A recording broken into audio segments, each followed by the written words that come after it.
and you're good to go. Righty.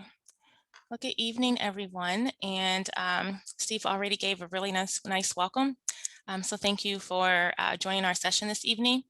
And my name is Wakita Bowens, and I am the Regional Early Literacy Specialist for State Support Team 11, which means that I work in partnership with Ohio Department of Education and the Educational Services Center in supporting language and literacy with their school districts. So just a quick little bit about me. I've been in education for about 18 years, classroom teacher, a Title I teacher, and a building literacy coach. And now on my role as the regional early literacy specialist. So again, it's a small group. So if you have a question, feel free to just unmute and ask away. Also feel free to utilize the chat.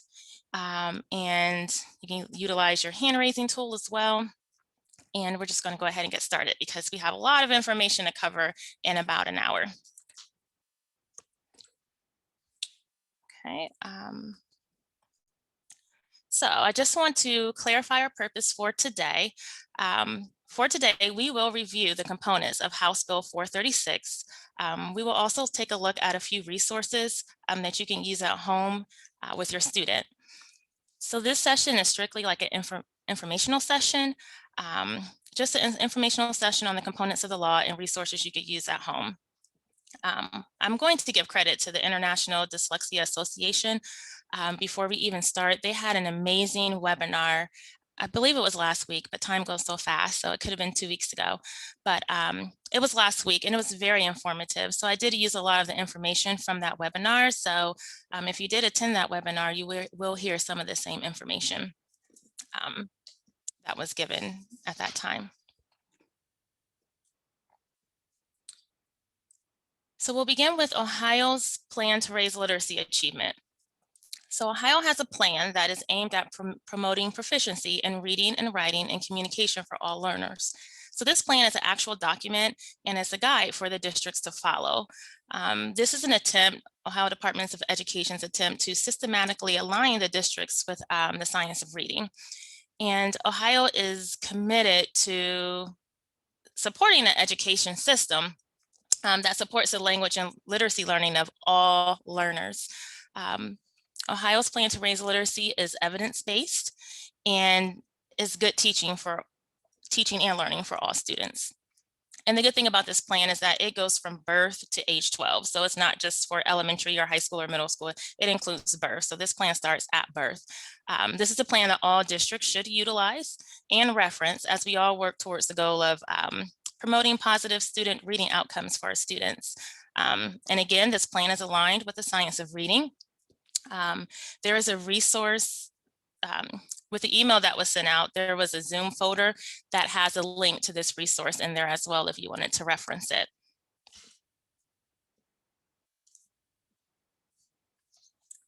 Okay, so let's dive right into the dyslexia legislation. So basically, according to our state data, when we look at our state data, we notice that students who stayed behind, who started behind, stayed behind. And students really weren't closing the gap. So the gap continued to get wider. So this legislation that is passed was put into place to support all students.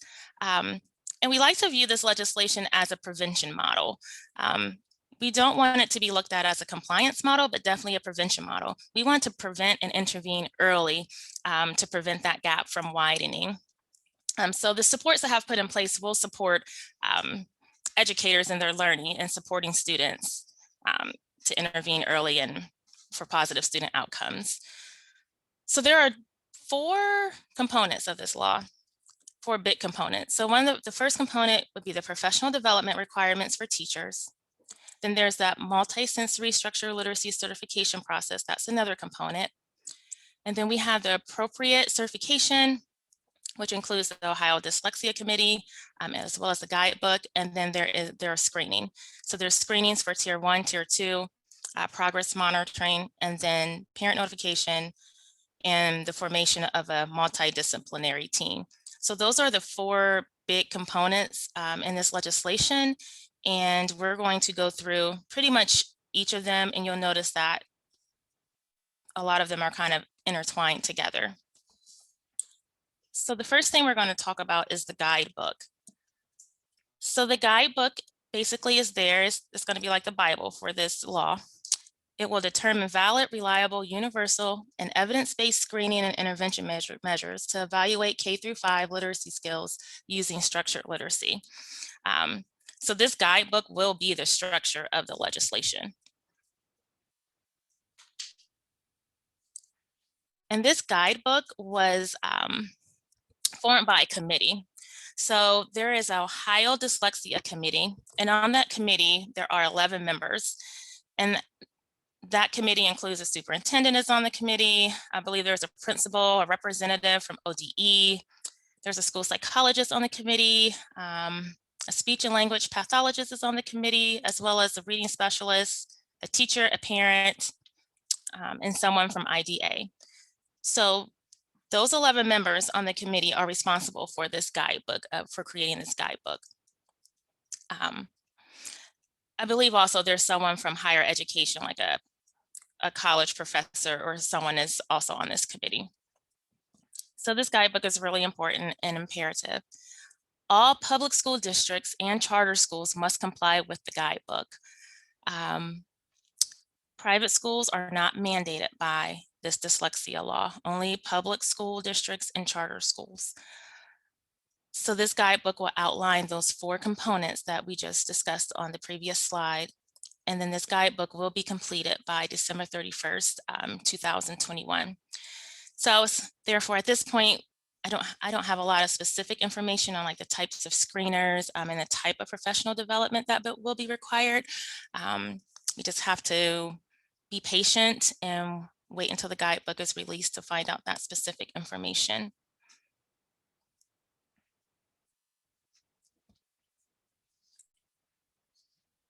Okay, so the guidebook will have very specific information in it. And one piece of information will be on the universal screening, okay? So although it will have information on the universal screening, it will not identify a specific universal screener to use. It will just give you the criteria that you would need for that universal screener. I learned from the International Dyslexia Association that ODE does not like to name specific screeners because it then looks like an endorsement. So they will be very explicit in the criteria for the universal screener. So let me explain to you what a universal screener is. So the universal screener is like a screener that's given to all students. And if you think about it, it's kind of like taking the temperature of the room. So you're going to give this screener to all of your students to take the temperature of the room, and this will help determine and help you determine if there are any temperatures that are not typical, okay? So you're going to do this screener, take the temperature of the room, and then determine if any temperatures are atypical, okay? If the temperature isn't typical, then it will kind of alert the teacher to do a little bit more problem solving. So the first thing that the guidebook will outline is the universal screener. Then after that, the next thing that the guidebook will outline would be the intervention. So intervention, and I want to be clear that intervention is not special education, okay? So intervention will just basically be based on the results of that universal screener. So for the student that may not have a typical temperature, based on those results, then that teacher will provide intervention. So that means that that teacher will pull a student or a group of students back in the classroom and provide some skill practice to strengthen that student's skills. So then that would be the intervention. It would be targeted instruction in the classroom, okay? Then the guidebook after that will determine the remediation. So the remediation would be, okay, well, we've taken the universal screener and the temperature wasn't typical. We've provided intervention in the classroom, that targeted instruction. Then the next step would be the remediation, which means that this would be for children with dyslexia or children that have dyslexic characteristics. Those students would then meet with a reading specialist and they would begin to work with the student outside of the classroom. So those are three big components: the universal screener, intervention, and remediation, that the guidebook will basically determine what that looks like and what programs or curriculum should be used for that. Any questions on that? That's a lot. Any questions or anything on the universal screening, intervention, and the remediation?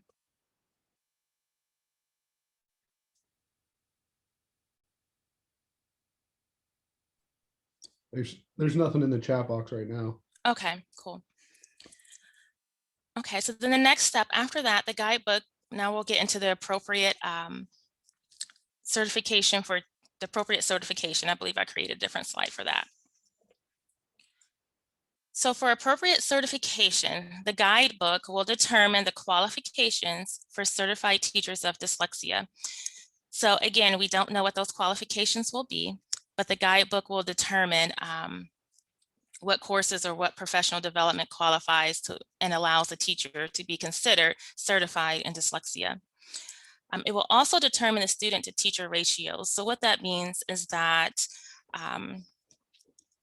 there would be a teacher to student ratio. So for, let's say a district has 500 elementary students, then they may need to have, one certified teacher of dyslexia per 100 students.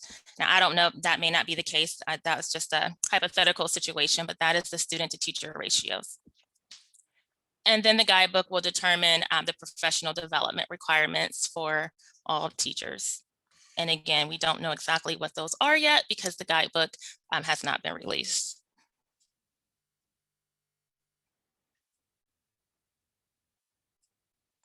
Another huge component of the legislation are the kindergarten standards. So the kindergarten standards have now been changed or will be developed in reading and writing that align with structured literacy. So all kindergarten students will receive instruction in structured literacy per the Ohio academic standards. And that is part of the legislation.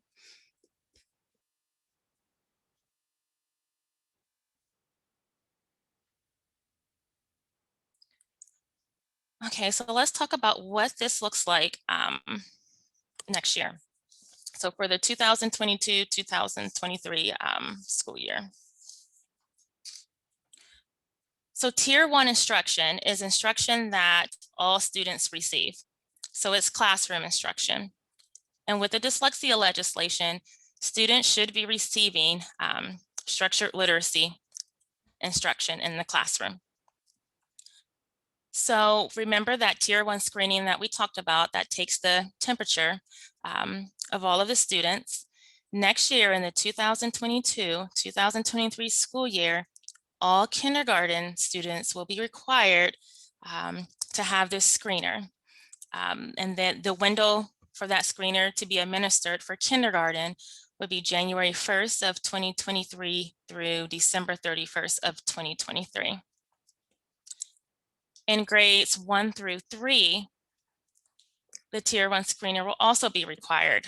There isn't a window as of yet of time, but it will be required that school year of 2022-2023. Then for older grades, grades 4 through 6, those students will only receive the screener if a parent requests it or a teacher requests. And of course, if a teacher requests it, we always need parent permission. But grades 4 through 6 will only be screened with a parent or teacher request. And then for transfer students, and these are transfer students that are outside of Ohio, that are out of state, kindergarten students will receive that screening within 30 days of transferring into the school or during the scheduled screening time. And then for grades 1 through 6, if you notice, if they transfer outside of Ohio, even if you're in grades 4 through 6, if you transfer outside of Ohio, you get screened within 30 days.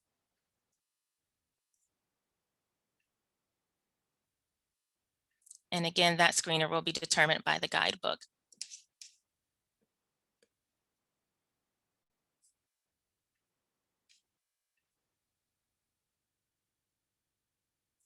And yes, it's for transfer students from outside of Ohio only.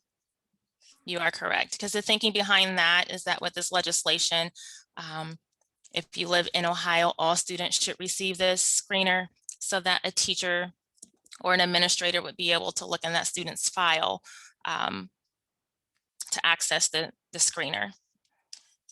But again, parents also have the right to request a screener if they would like, and that request can be simple as an email or a note to the teacher or the administrator requesting the screener.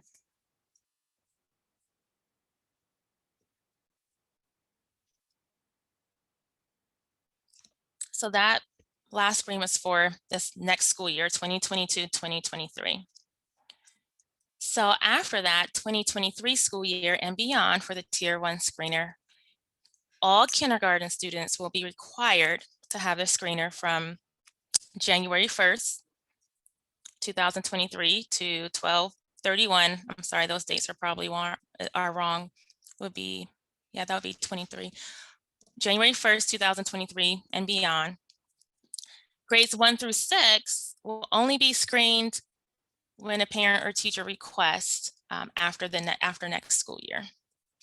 And then the same applies for transfer students. If you transfer outside of Ohio, if you're a kindergarten student, it will be required within the 30 days or during the scheduled screening time. And if your grades 1 through 6, that screener will be administered within the 30 days.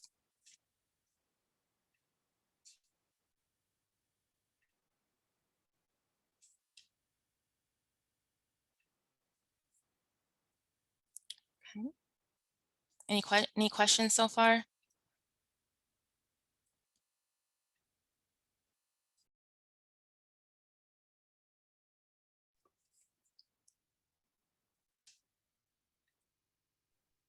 You're good in the chat box. Okay, thank you. Okay, so in the school year of 2023, if a student is flagged after administration of a Tier 1 screener, so if a student is flagged, then that student will receive structured literacy instruction in Tier 1. Again, Tier 1 is that classroom instruction that all students receive. So that student will receive that instruction in Tier 1. Then we will monitor progress for 6 weeks. And within that 6 weeks, we need to check progress within week 2, week 4, and week 6. And then if that student isn't making the meaningful progress or approaching grade level, we will administer Tier 2 screener. And what we're doing here, we're not waiting. We're not going to continue with Tier 1 when we realize something isn't working after 6 weeks. So if something isn't working after 6 weeks, we want to intervene early. We don't want someone to be, and sometimes RTI would go on forever. We don't want that to happen. So we're going to check in week 2, week 4, week 6. If that student isn't making progress, then we're going to administer the Tier 2 screener. At that point, if we determine that we need to administer a Tier 2 screener, at that point, we will notify the parents, and the parents must be notified within 30 days.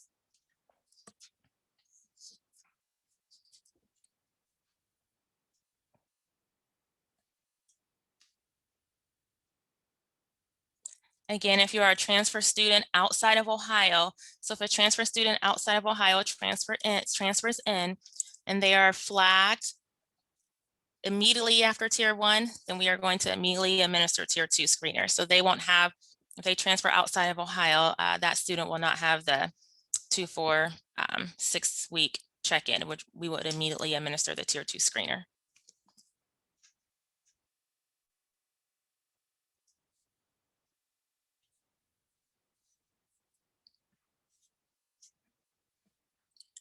Okay, so beginning in the 2023 school year and beyond, the following must occur if a student is flagged on a Tier 2 screener. And all of this information will be outlined in the Ohio Dyslexia Guidebook. So the district must notify the parent of the results within 30 days. And within that notification, you would need to include your typical reading development for a child of that age, risk factors of dyslexia and its common characteristics, and also a written explanation of the district's multisensory structured literacy plan. So it's very important that the students are receiving that structured literacy, that multisensory structured literacy in the classroom in Tier 1. in addition to whatever supports they may be given outside of the classroom.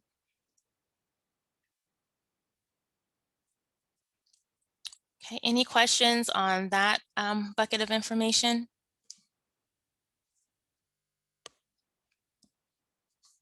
Okay. You're good in the chat. Okay, thank you. All right, so we'll move on to the professional development requirements of the educators. So again, the Ohio Dyslexia Committee will release the guidebook by December 31st, and that guidebook will give guidance on the courses that meet the professional development requirements. Those approved courses will align with the guidebook. And then the committee will also determine the number of clock hours that teachers need. I believe it's going to be around 18 clock hours, but I'm not quite certain, but that is the number that keeps kind of floating around. So what does this look like over the course of years? So for the 2022-2023 school year, you would think the students will be screened. All students K through 3 will be screened with a universal screener for tier 1. And then that district also needs to establish a structured literacy process for the teachers. So next year, districts should be establishing a plan for their teachers to receive professional development and structured literacy. And it needs to align with the guidebook. So next year, they should be doing a lot of planning for this. Then the year after that, in 2023-2024, all teachers in grades K and 1, including your special education teachers, they must complete the approved PD courses as outlined in the Ohio Dyslexia Guidebook. So by 2023-2024, all K1 teachers should be taking courses in structured literacy that will align with the guidebook. And then it continues in 2024 and 2025, second and third grade teachers, also including special education teachers, need to complete the approved courses. And then 2025-2026 grades 4 through 12, special education providers must complete the approved courses that will be outlined in the guidebook. Any questions on that? No, that chat's good right now. Okay. So if you notice this first year too, there's a little bit of a lag. So we will be administering the screeners in 2022 and 2023, but then teachers will not be trained in structured literacies until that following year. However, it would be wise if districts kind of take an audit, because we're hoping that districts have teachers in their buildings that are already trained in structured literacy. And because if teachers have courses that they've taken, those courses can count towards the PD hours. So hopefully districts can get this plan going pretty quickly, and they have teachers in their buildings and districts that are trained. Okay, so that was pretty much the gist of the dyslexia legislation when it comes to parents. I mean, I could go into a lot more detail with educators, but since this was a family gathering, I will say a family meeting, I didn't go into the weeds with all the technical things with the law. So are there any other questions before we get into some of the resources that you could use to work with your student?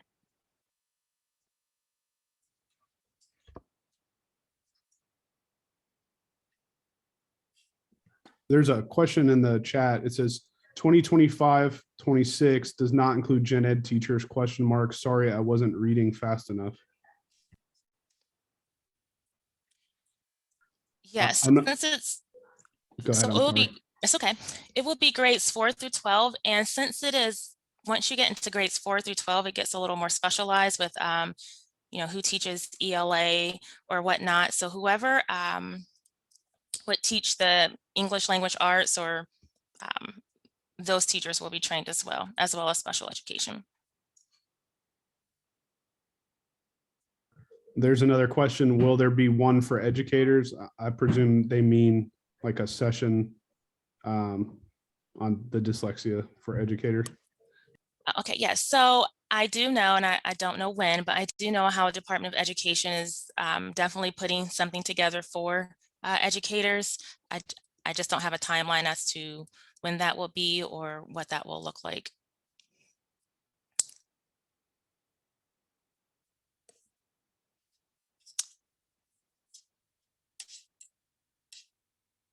Okay, any other questions or? Yeah, it just says, thank you, please keep us posted. And that's something that we would share via social media on Twitter, Facebook, as well as on our website. We keep an updated scrolling tiles of big events and professional development opportunities. So keep an eye out for that. Okay.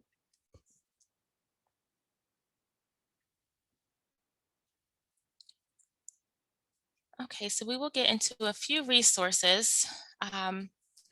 One resource that families can use is the Ohio Statewide Family Engagement Center, and I'm going to try to click on some of these, and hopefully you'll be able to see the screen just so you can see what this looks like. So can you see this screen? Steve, is my screen showing? Yep, we can see it. Yep, it's moving. It's Okay. on the Family Engagement Center website. Okay.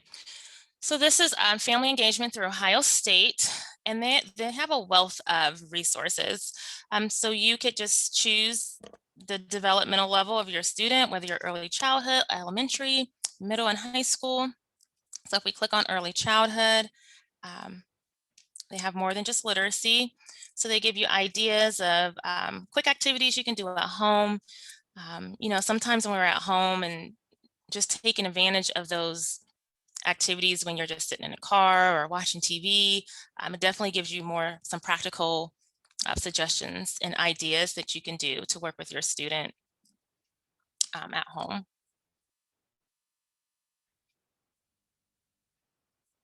And let me go back to another one.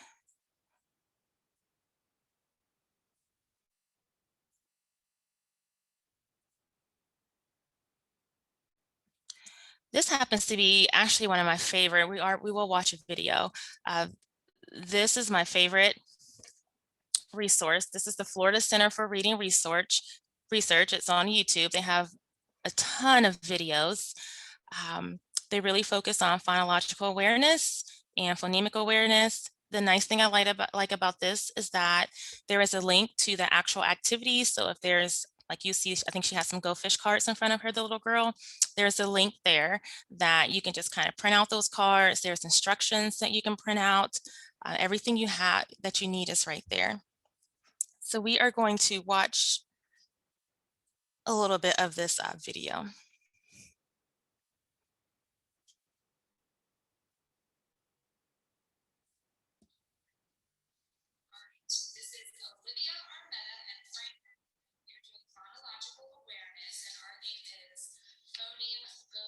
Does the sound okay? You might need to turn it up a little bit. Okay. Where did it go? Remember,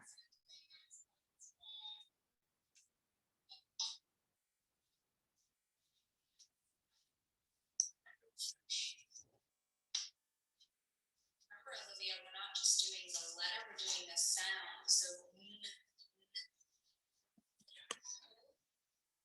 take that card and put it in your pile. Do you think that starts with a S sound?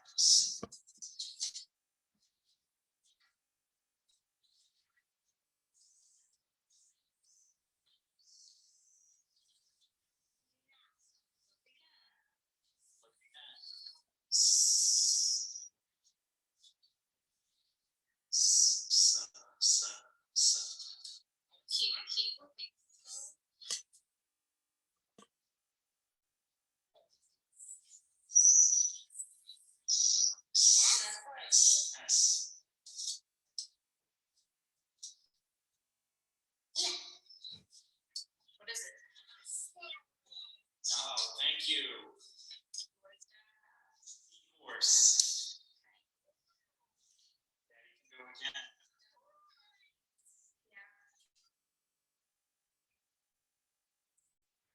So you kind of get the gist of, All right, oops, this is miss- Olivia miss that. Arnetta and Frank Arnetta. We're doing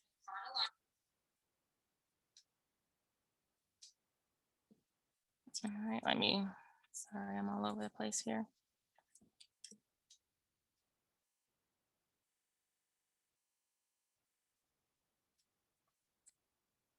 Okay, so you kind of get the gist of that activity. I'm sorry, I think I closed out of my PowerPoint on accident. Pull that back up.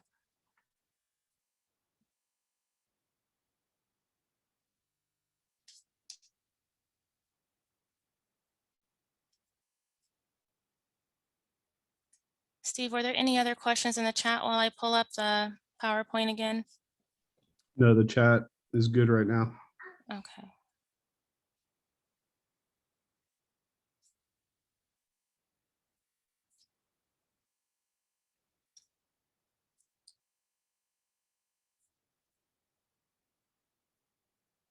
All right. Sorry, I'm just getting to the right slide.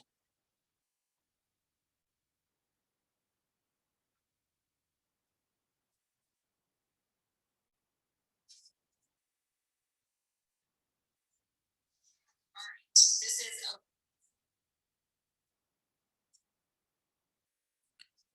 Okay, and then the other resource is from the Regional Education Laboratory Program. And this also gives you really practical activities that you could do at home with your students. So if you go to kindergarten, if you look on the left-hand side, you get to choose which skill you want to focus on, whether it's language or linking sounds to letters. And you could click on the skill and it will give you some activities that you could do.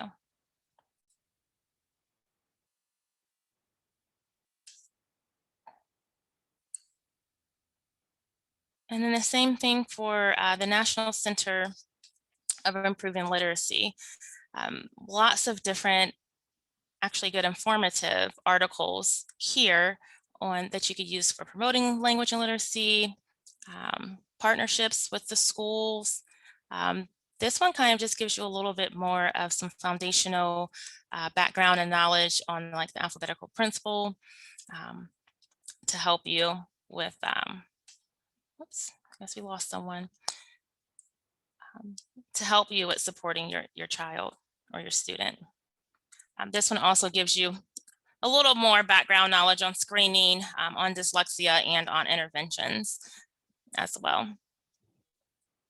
And all of these websites are linked in the folder that was sent out to you prior to this meeting.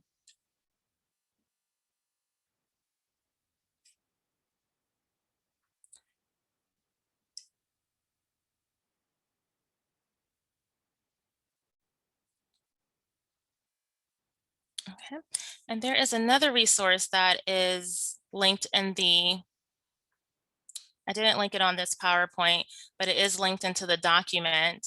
It is a Padlet. It's from our other state support team. It's from State Support Team 5. And this Padlet has a ton of information on the dyslexia law, on family engagement. It's also geared a little bit to if there are some teachers or educators on this in this meeting. That resource from State Support Team 5 has a lot of information for educators as well.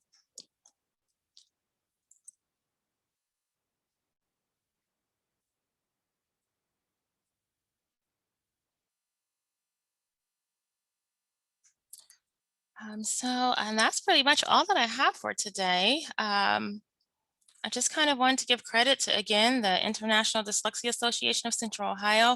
If you haven't watched their webinar, that website is there. It is amazing. You'll hear a lot of the same information that I gave you today. And also the Comprehensive Center Network for Region 8, Sarah Seiko.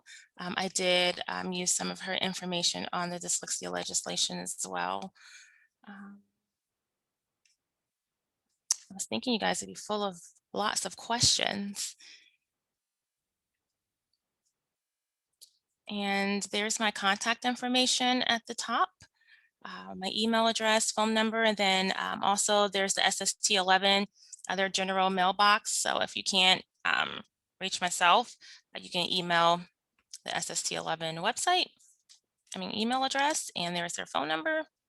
And I'll be sure to get the message. And again, we do use Twitter a lot. So updates are on Twitter. So if you have your phone, you can, if you're on Twitter, you can go ahead and follow us on Twitter, Facebook, and we also have the SoundCloud, and we have an app as well.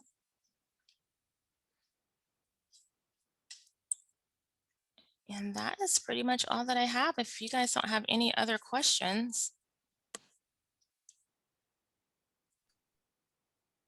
There's nothing in the chat box. I just want to thank you, Wakita, for doing this and taking the time to get that information gathered together.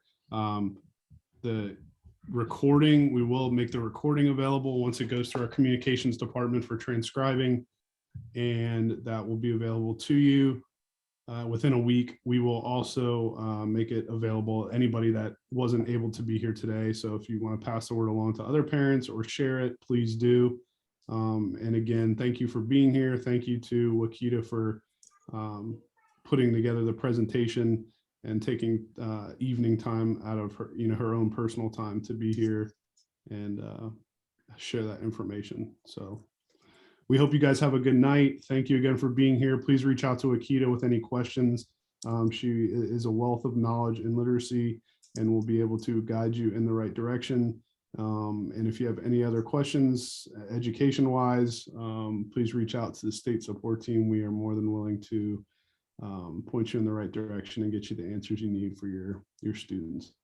Thank you. We hope to see you at further sessions for family engagement, and hopefully we will see you down the road. Thank you and have a great evening. Thank you.